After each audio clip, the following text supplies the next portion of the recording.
What's up, everybody? This is Whisky in the 6. I'm Rob. Doing the Octomore 7.4 Virgin Oak. Alright, these bottles are incredible. I love them.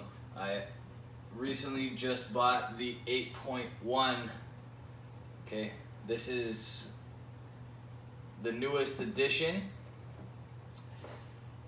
I poured myself a dram of the 8.1 because what I plan to do is taste, smell, and grade the Virgin Oak, but then kind of give you an idea of which one's sweeter and where they go as far as flavor profile is.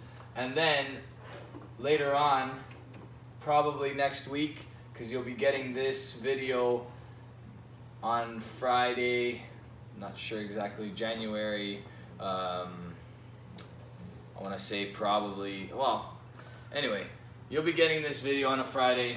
This one will be coming out on a Monday. So they'll be back to back and you'll get a good idea of what exactly I like better and which one you should buy. Because there are still quite a few of the Virgin Oak available in Alberta if you're interested in them.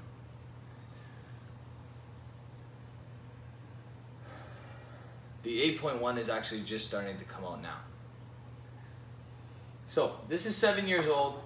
It is the Virgin Oak edition. All right, it is bottled at 61.2% alcohol by volume.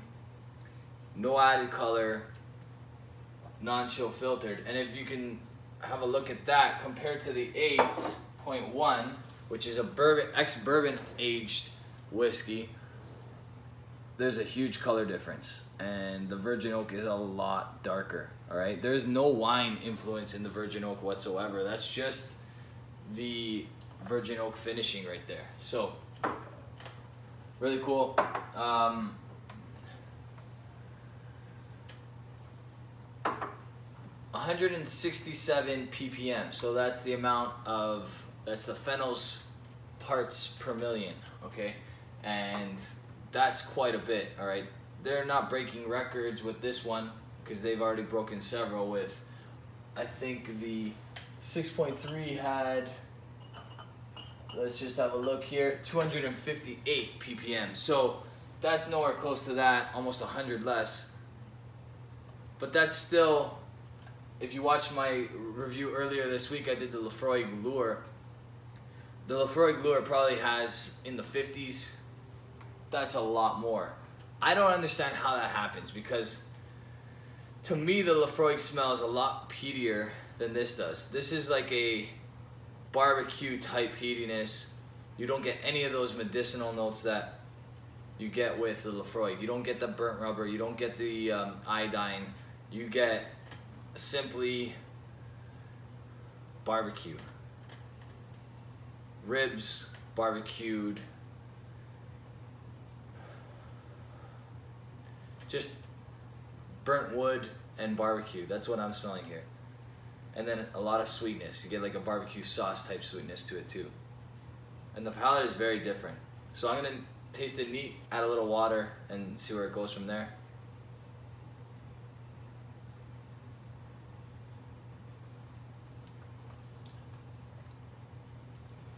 Man, that is so sweet. 7 years old. I can't say enough about how good these are. Honestly, I haven't had an Octomore that I don't like.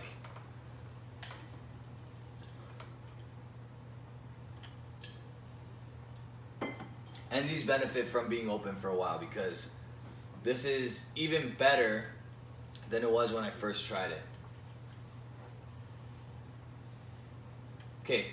A lot sweeter on the nose, much more vanilla, exact same amount of peat. This is a 1 year older though. This is 8 years old as opposed to 7 years old. So kind of a cool transition, but I don't get any peat compared to the Virgin Oak.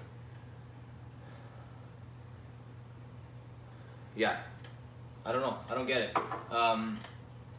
Maybe that extra year takes it away.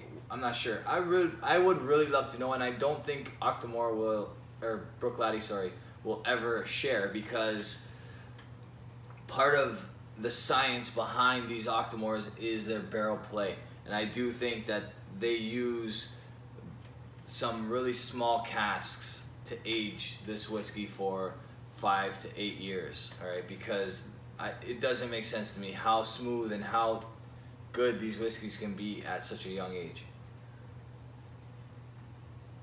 A lot more apple here.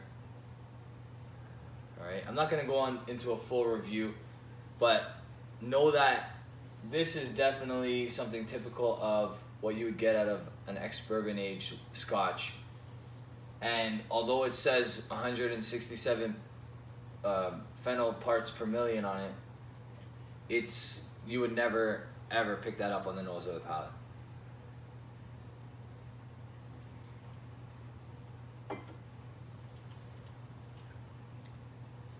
Super sweet as well.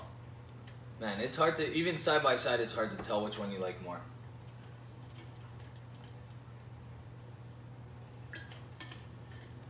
I'm not going to go back to the 8.1 just because I really want to focus on the 7.4 for now. And I will be reviewing the 8.1 shortly, so.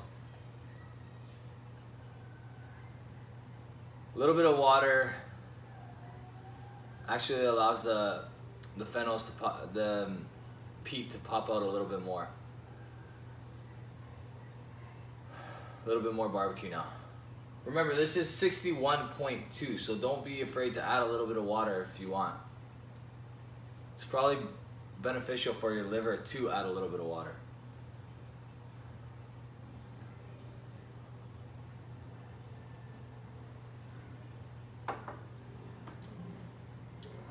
Just really smooth.